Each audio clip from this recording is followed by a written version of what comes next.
L'impôt de solidarité sur la fortune, évidemment, ça ne fait pas toute une politique fiscale. Mais la charge symbolique qui a consisté à redistribuer 1 million d'euros aux 100 Français les plus riches, sans qu'on ait vu d'ailleurs qu'ils aient bloqué un quelconque rond-point pour le demander, n'est pas acceptable. Avec l'ISF, les 3 milliards, si on les récupérait, vous financez 60 000 embauches d'enseignants.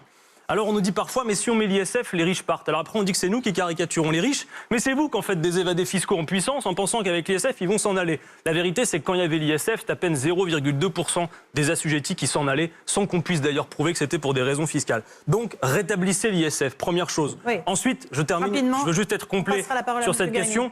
Il faudrait aussi qu'on s'attaque véritablement à la question de la fraude et de l'évasion fiscale. Parce que selon des rapports très sérieux, ça pèse entre 80 et 100 milliards. C'est-à-dire, tenez-vous bien, plus que les recettes de l'impôt sur le revenu, plus que le budget de l'éducation et de la défense réunis, plus que le déficit dont on nous rabat les oreilles à longueur de journée pour nous demander de faire des efforts. Donc il faut des moyens pour lutter là-dessus, vous avez raison. Et je termine, en matière de justice fiscale, je formule une proposition claire, les 14 tranches d'impôts, pour lisser l'effort entre tous et faire en sorte que toutes celles et ceux qui gagnent moins de 4 000 euros par mois, et vous savez que ça fait du monde dans ce pays, paiement d'impôts, plus la TVA avec les taux différenciés, je crois que ça ferait un bon début. Saïd Guerini sur l'ISF. Monsieur Quatennens, vous allez quand il y avait l'ISF, est-ce qu'il y avait moins de chômage dans notre pays? Non. C'est tout le contraire. Nous avons fait diminuer mais monsieur Guerini, est-ce que je ne vous ai pas coupé? Mais vous avez raison. Mais quand il y avait l'ISF, est-ce qu'il y avait plus de pouvoir d'achat pour les plus modestes? Je ne crois pas. Quand il y avait l'ISF, est-ce qu'on créait plus d'emplois?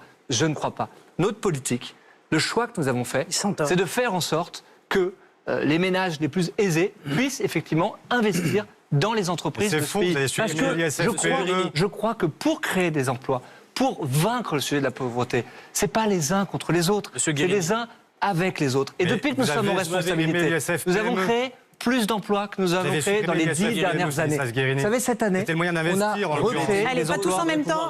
Terminez votre phrase, monsieur Guerini. 15 ans, mais j'essaye. Est-ce que vous souhaitez le retour? J'essaie de les terminer. Cela fait 15 ans, effectivement, que nous n'avions pas créé d'emplois industriels dans ce pays. Nous sommes en train de retourner la situation. Et ça va créer des emplois. Ça va permettre. Donc vous ne bougerez pas sur l'ISF. Je peux répondre à l'interpellation de monsieur Guerini. Rapidement.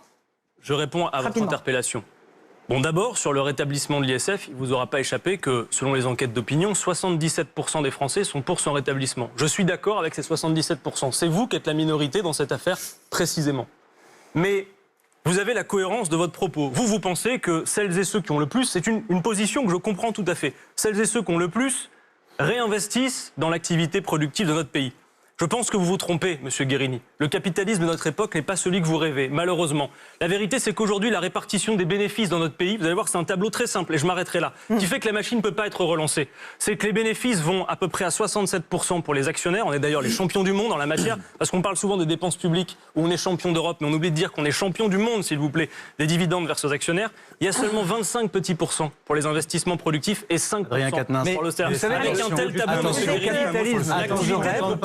monsieur Quatennens, le capitalisme dont je rêve, c'est un pays mais vous rêvez, monsieur, plus de la moitié des entreprises françaises ne soient pas détenues par des étrangers. Et donc moi, effectivement, je fais le souhait que ce soit les investisseurs français qui détiennent les entreprises françaises. Olivier Faure et après Marine Le Pen. Ça sera gagnant pour tout le monde. Là, on est quand même dans le fake. Pourquoi? Parce que dans le débat que nous avons eu à l'Assemblée... Comme vous y allez. Mais oui, dans le fake. Parce que l'argent que vous avez démobilisé, que vous avez restitué aux grandes fortunes, vous ne l'aurez pas demandé, il n'y a pas de condition.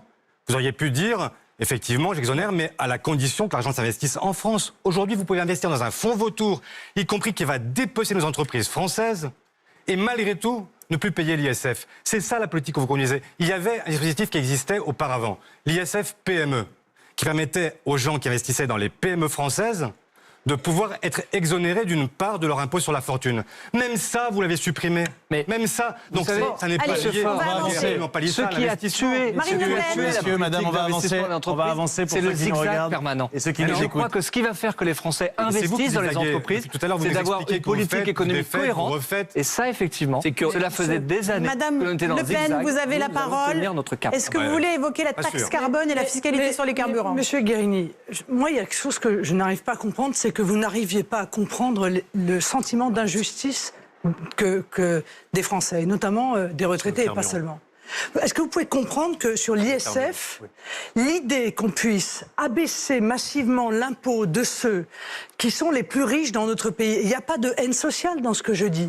Tout en augmentant les impôts des retraités qui n'arrivent pas à s'en sortir, tout en baissant les APL, que c'est insupportable pour les gens qui ressentent ça d'une manière profondément injuste, que lorsque vous expliquez que vous allez augmenter le prix de l'essence, lorsque, après les Gilets jaunes, vous expliquez qu'on va augmenter encore de 5% le prix de l'électricité au mois de juin, ils n'en peuvent plus et ils ressentent évidemment un profond sentiment d'injustice. C'est pas comptable ça, monsieur Guérini. C'est pas que des chiffres, c'est pas des courbes. C'est le ressenti que doit avoir un responsable politique de ce que sent le peuple français. Permettez-moi, Marine Le Pen.